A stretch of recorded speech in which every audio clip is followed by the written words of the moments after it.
I became a girl to hide from my enemies. I remember the first time I realized how deeply unsatisfied I was with my life. It was a cold autumn morning, the kind where the sky was dull and gray, and even the sun couldn't break through the overcast clouds.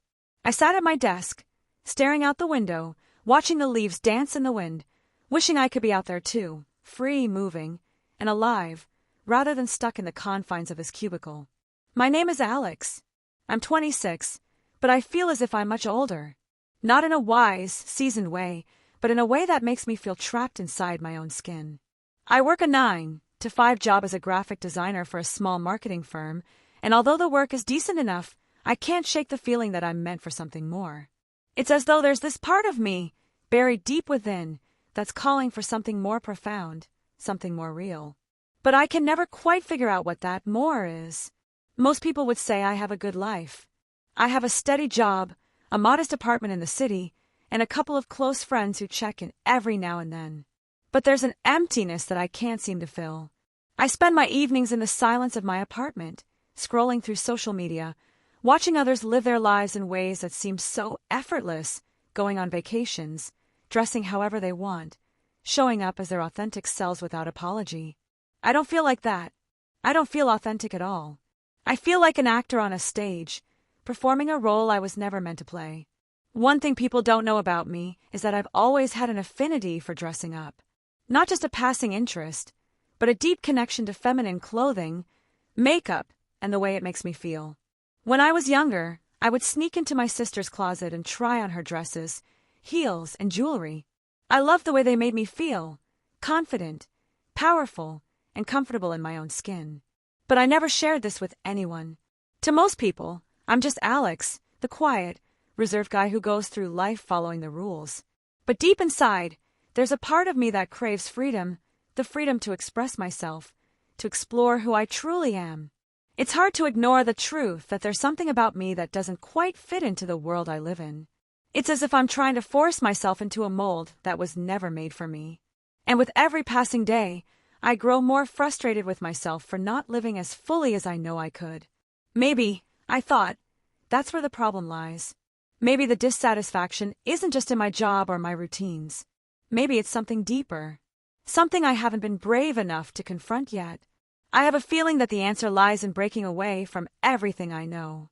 But the question is, how? And I wouldn't have to wait long to find out. It was a typical Tuesday afternoon when everything changed. I was sitting in the break room of the office, scrolling through my phone, when my boss, Karen, walked in. She looked flustered, her face tight with stress. She was always wound up, but this time it was different. "Alex," she said, looking directly at me. "I need you to take on a special project. It's urgent." I set my phone down, sensing the seriousness in her tone. "Sure, what's it about?" She hesitated for a moment, as if she was weighing her words carefully. "There's a client who needs a new campaign fast, and I'm assigning you to work directly with them. This is high stakes, Alex. I need you to be on top of it, no excuses." The pressure was palpable. This was a big deal, and I could already feel the weight of responsibility on my shoulders. The thing was, I didn't feel excited. I didn't feel motivated or ready to dive into this new challenge. It was just another task, another thing to check off the list. But I didn't say anything. I just nodded. "I'll get to work right away," I said, not wanting to show my reluctance. But as she turned to leave, Karen stopped. "Oh, and by the way," she added, her voice lighter now, "you're going to have to go to their headquarters in person. You'll be working with a team over there for the next few days." That's when the weight of everything really hit me. The thought of leaving my small, comfortable space, the space I had grown used to, scared me more than I cared to admit. "Wait, you mean I'm actually going to meet with them?" I asked, trying to mask my growing anxiety. Karen gave me an encouraging smile. "Exactly. This could be a great opportunity for you, Alex. Just think of the exposure." As she walked out, I felt a mix of excitement and dread. This was a turning point, an unexpected shift that would force me to leave my comfort zone. But there was something more than that, something deeper that had nothing to do with the job. The moment I heard I'd be working with a new team, I couldn't shake the feeling that something was about to change. Maybe this project would push me into a space where I'd have no choice but to confront the part of myself I had been hiding. And maybe, just maybe, it was time to finally stop pretending. The days leading up to the meeting were a whirlwind of tension and self-doubt. The thought of leaving the comfort of my routine behind, traveling to meet strangers in a new environment, it all made me feel like a fish out of water. I had no idea why something as simple as a business trip could stir such a profound fear in me, but it did. Every time I pictured myself in front of the new team, my stomach churned. What would they think of me? I was always the quiet, inconspicuous one. The idea of being anything else, standing out, speaking up, terrified me. But then, as I sat on the plane, looking out the window at the expanse of clouds, something shifted. The flight attendants had just passed out drinks, and I found myself staring into the empty cup, lost in thought. I couldn't stop wondering if I was the only one in the world who felt like this, like they didn't belong anywhere. The idea of showing up as myself, whoever that was, in front of these strangers felt impossible. I had spent my entire life hiding that deeper part of me, the one that longed to be more open, to be more real. I had never taken the leap before, never truly tried to let that part of me surface. It wasn't until I arrived at the office that things began to feel different. The moment I stepped through the doors of their headquarters, I was greeted by a tall, confident woman with short, pixie-cut hair, who looked like she had just stepped out of a high-fashion magazine. Her name was Sophie, and she would be working closely with me on the project. "Alex, right? Glad to meet you. Don't worry, we'll get you settled in," she said with a smile that made me feel a little more at ease. Sophie had this energy about her, a kind of openness, a fearlessness that I admired. She was exactly the opposite of me, yet I couldn't help but be drawn to her. Over the course of the next few days, Sophie became my guide. She was easy to talk to, and as we worked through the project, I found myself opening up to her more than I expected.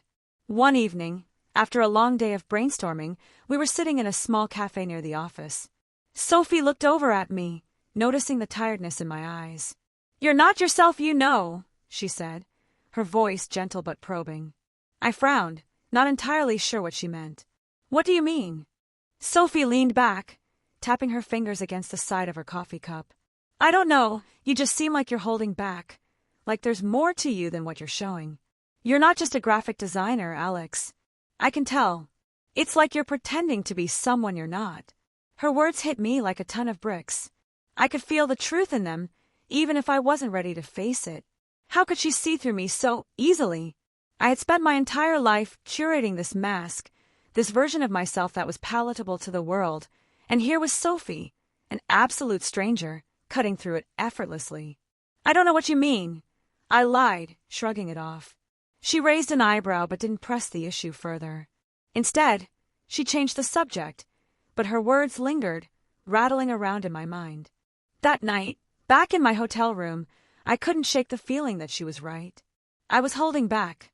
I wasn't living fully, and it was starting to wear on me. I kept imagining what it would be like to step into that part of me I had buried for so long, the part that wanted to break free of the confines I had created. The next morning, I made a decision. I had a free evening, and I knew I had to do something. I left my hotel and walked through the streets, aimlessly at first, not entirely sure where I was going. But something inside me kept pulling me forward, toward a small boutique that I had spotted earlier, a store that specialized in women's clothing. It wasn't a fancy store, just a modest little place tucked between two buildings, but the moment I stepped inside, a strange sense of calm washed over me. The shelves were filled with beautiful dresses, skirts, and blouses, and my fingers brushed against the fabrics, feeling a connection to them. It was like stepping into a secret world, a space where I didn't have to pretend to be anything else. I found a dress, a soft, pastel blue one with lace details, and hesitated. I had never actually purchased something like this for myself, at least not in public. The thought of trying it on made my heart race. What if someone saw me? What if they judged me? But then, I remembered Sophie's words. I wasn't being true to myself. I wasn't living fully. Maybe this was the first step. Taking a deep breath, I walked up to the counter and made the purchase. The store clerk didn't bat an eye, and I left with the dress folded carefully in my bag. Back at the hotel, I sat on the bed and unpacked it. The fabric felt like silk between my fingers as I held it up, examining the way the light caught the lace. My heart thumped in my chest. It was terrifying, yet exhilarating. I had always wanted to try something like this, but I had been too scared of how others would see me, scared of how I would see myself. But as I stood there in the soft glow of the lamp, looking at the dress, I realized something. I didn't need to hide anymore. I slipped into the dress, feeling the fabric hug my body, and stood in front of the mirror. For the first time in my life, I saw someone who wasn't pretending. I saw a version of me that I had hidden for so long, and yet it didn't feel foreign. It felt right. Sophie was right. I had been holding back. But maybe, just maybe, I was ready to let go. The next few days were a whirlwind of emotions. The exhilaration I felt in the privacy of my hotel room, dressed in that soft, pastel blue dress, was quickly overshadowed by a new wave of anxiety. I had taken a step forward, yes, but with that step came the overwhelming reality of what it meant to truly embrace this part of myself. I arrived at the office early the next morning, my heart thumping in my chest. As I walked into the lobby, I caught sight of Sophie, who waved enthusiastically from across the room. But the familiar comfort I had found in her presence was short-lived. I could feel the weight of everyone's gaze on me, as if they could somehow sense the shift inside me. My mind raced. What if they notice? What if they can tell? The project we were working on was progressing smoothly, but as I sat at the table during our meetings, my thoughts kept straying. I couldn't stop thinking about what Sophie had said. She had seen something in me that I hadn't even been able to admit to myself. But the fear of judgment was suffocating. Every time I caught my reflection in the conference room's glass walls, I had to fight the urge to look away. My reflection seemed so different. I caught Sophie's eye across the table and offered a strained smile. She gave me a subtle nod, her eyes warm with understanding, but the words she had said about me holding back echoed in my mind. How long can I keep hiding behind this mask? I thought, what if they find out? By the time we broke for lunch, I was barely holding it together. The group had decided to grab something to eat together, but all I could focus on was the unease gnawing at my insides. I hesitated as we left the building, watching the others chat and laugh in the sunlit streets, wondering if I even belonged in their world. I forced myself to smile and follow them, but every step felt heavier. My shoes clicked against the pavement, a sound that suddenly felt too loud. It was as if everyone could hear the thudding of my heartbeat in my chest. So, Alex, one of my coworkers, Ben, said casually, "How are you settling in? You must be enjoying the big city life." I nodded, trying to seem natural. "Yeah, it's been great." But Ben's gaze lingered a little too long on me, and his smile faltered. For a moment, I wondered if he could see through me. Did he notice the way I clung to my insecurities like they were an extra layer of skin? The rest of the lunch passed in a blur of awkward silence. When we finally returned to the office, I felt like I could barely breathe. I wanted to be alone. I needed space to process everything swirling inside me, the fear, the excitement, the shame. But before I could slip away, Sophie appeared at my side, her expression unreadable. "Hey, you okay?" she asked quietly. I hesitated, unsure how to respond. How could I tell her that I wasn't okay? That I was afraid of being exposed, afraid of what people would think of me if they truly knew who I was? "I'm fine," I said, pushing the feelings down. "Just a little tired." She didn't look convinced, but she let it go. "You know, if you ever need to talk, I'm here, right?" Her words were a small anchor in the sea of my self-doubt. I appreciated her support, but even that wasn't enough to quiet the storm inside me. Later that evening, I found myself alone in my hotel room again. I stared at my reflection in the bathroom mirror, fighting the urge to change back into something normal, something that felt safer. The dress still hung on the back of the door, a reminder of my decision. But that's when it hit me. I couldn't keep running from this. I couldn't keep pretending to be someone I wasn't. What was the point of going through all this if I wasn't willing to embrace the change, fully and completely? With shaking hands, I took a deep breath and decided to take another step forward. I would wear the dress tomorrow. I would step out of my comfort zone again and face the world. The next morning, I stood in front of the mirror, the dress feeling like both a weight and a release. I was afraid. I was terrified, but I wasn't going to let that fear control me. This was the new me, and I would walk into that office with my head held high, no matter what the consequences might be. But as I walked out the door and into the office lobby, the reality of what I was doing hit me all over again. This time, however, something had changed inside me. I was no longer looking for permission or validation from anyone. I was doing this for myself. I took a step forward, feeling the eyes of the room on me, but instead of shrinking back, I stood tall. For the first time in a long while, I felt alive. The morning felt different. There was a quiet confidence in the air, as if something had shifted in me overnight. I stood before the mirror once again, but this time, I didn't feel the usual tension coiling in my stomach. I felt myself. The dress I had chosen, a soft, rose-colored shift, was simple yet elegant, hugging my frame in all the right places. The heels clicked on the tile as I made my way to the door, and as I caught a glimpse of my reflection, I realized I no longer feared what others might see. It wasn't just the dress or the makeup, though I had taken my time, carefully painting on a layer of bold, red lipstick and a subtle dusting of powder to highlight my cheekbones. It was the way I held myself. There was a newness to the way I stood, the way I walked, even the way I carried myself as I stepped into the office. For the first time in ages, I wasn't hiding behind layers of doubt or insecurity. I was me, the person I had always been afraid to acknowledge, now radiating outward for the world to see. As I entered the lobby, the usual buzz of chatter came to an abrupt halt. It was as if the world paused for a moment, taking in the sight of me. My heart fluttered, but this time, instead of retreating, I lifted my chin and let my eyes meet the gaze of those around me. I could feel their stares, the curiosity, the judgment, but none of it mattered. For the first time, I realized that I wasn't defined by their opinions. I was defined by my own choices. Sophie was the first to speak, her voice a soft, yet audible whisper across the room. "Wow, Alex, you look incredible." The words felt like a warm embrace, like validation I hadn't known I needed. She smiled, her gaze full of admiration.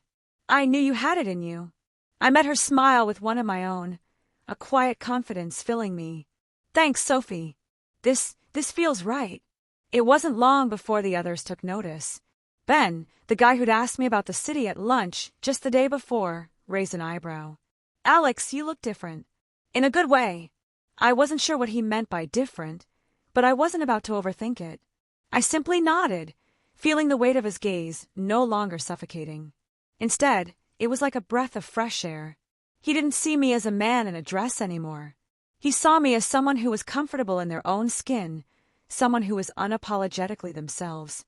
The morning passed in a blur, but the subtle, encouraging comments from everyone around me were like fuel to the fire I had ignited within. Even as the day went on, I felt lighter, more at ease in my own body. The small victories added up. I didn't wince when I caught sight of myself in a mirror. I didn't hide behind the desk, hoping no one would notice my outfit or my transformation. Instead, I let myself be. It was after lunch when the real test came. We were sitting in the meeting room, discussing a new project. My boss, Rachel, who had been silent through most of the day, turned her gaze toward me. She was studying me, and for a moment, I felt that old fear creep in. What would she think of me now? What if she thought I was out of line, unprofessional? But then she smiled, a genuine, warm smile. "Alex," she said, her voice confident, "I have to admit, you look really good today. It's inspiring to see you so sure of yourself." Her words hit me like a tidal wave. It wasn't just about the clothes or the makeup. It was about the way I carried myself now. I had stepped into my power, fully and without reservation. By the time the meeting ended, I was no longer that insecure person who hesitated in the corner. I was confident, assertive, and comfortable in my skin. And when I left the office that night, as I stepped out into the cool evening air, I didn't feel like I was hiding anymore. I felt free. This transformation wasn't just about how I looked. It was about how I felt, how I finally saw myself as worthy of love, respect, and acceptance. I was no longer running from who I was. I had embraced it, and in doing so, I had found the courage to live openly, proudly, and unapologetically. The day had been building toward this moment, the tension steadily growing like the hum of a live wire. I stood outside the door of the conference room, hearing the muffled voices of my colleagues inside. My heart hammered against my chest, my palms clammy. This was it, the final test.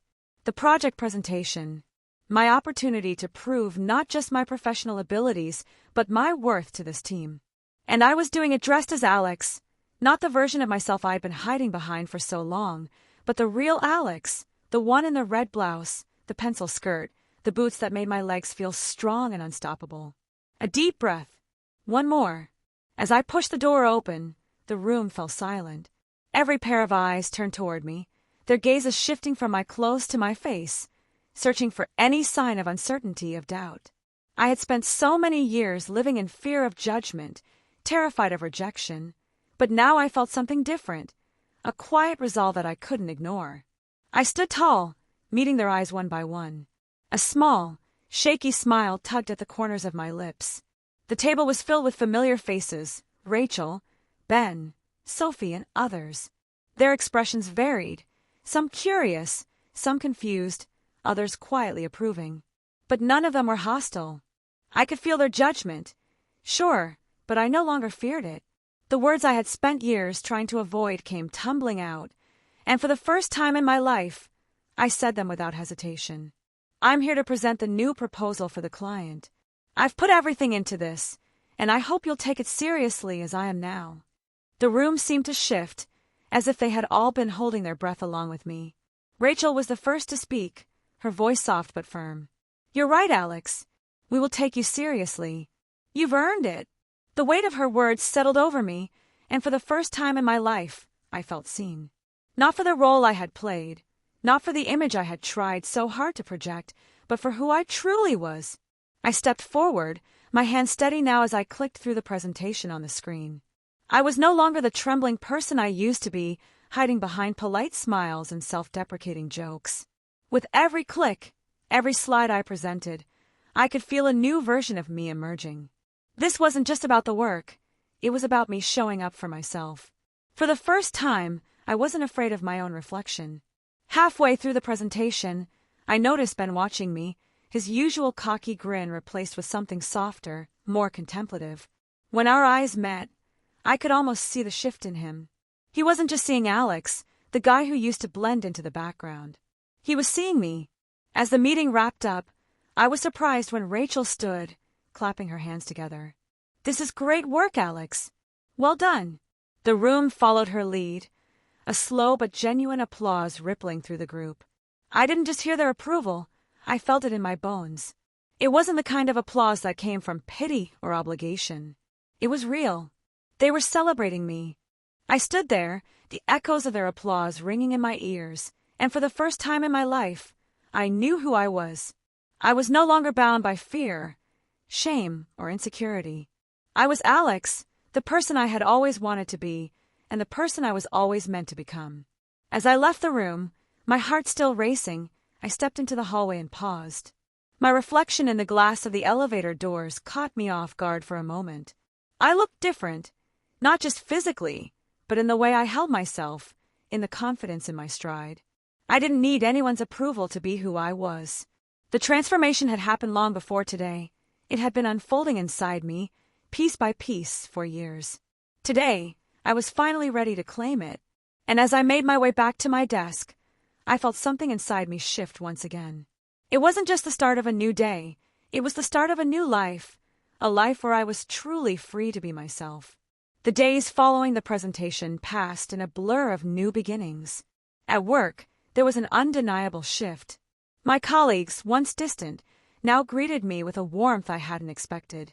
Conversations, once laced with uncertainty, felt more genuine. Rachel, who had always been friendly but kept a professional distance, now made a habit of stopping by my desk to chat. I have to admit, she said one afternoon, leaning against the edge of my cubicle, I didn't think you'd come through with a proposal like that. You've got a way of showing up for yourself now, Alex.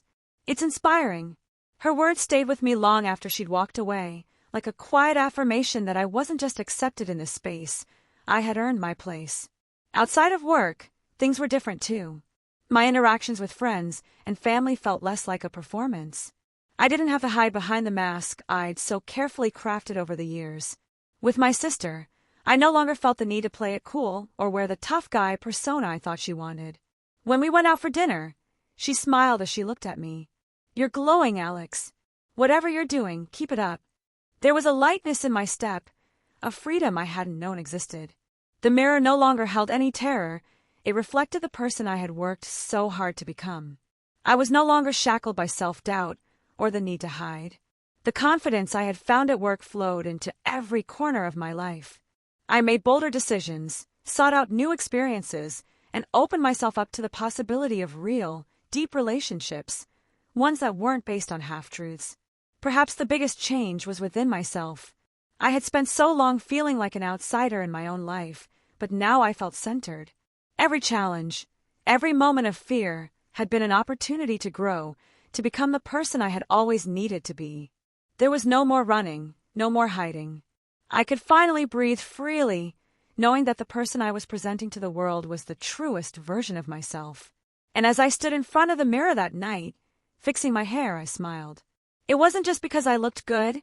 It was because, for the first time in my life, I felt whole. I had embraced my truth, and I wasn't going to let anyone take that away from me. The journey hadn't been easy, but it had been worth it. And as I stepped into the future, I knew I was ready for whatever came next. The journey to self-discovery is never straightforward, but it is always worth the struggle. In embracing who we truly are, free from fear, shame, or the need to please others, we unlock a sense of freedom and fulfillment that transforms every part of our lives. The path to authenticity is filled with challenges, but it is through facing them head-on that we discover our strength. True confidence doesn't come from conforming to others' expectations, but from the quiet, empowering realization that we are enough just as we are. Let go of the masks and embrace the person you were always meant to be. The world will meet you with open arms, and more importantly, you'll finally meet yourself.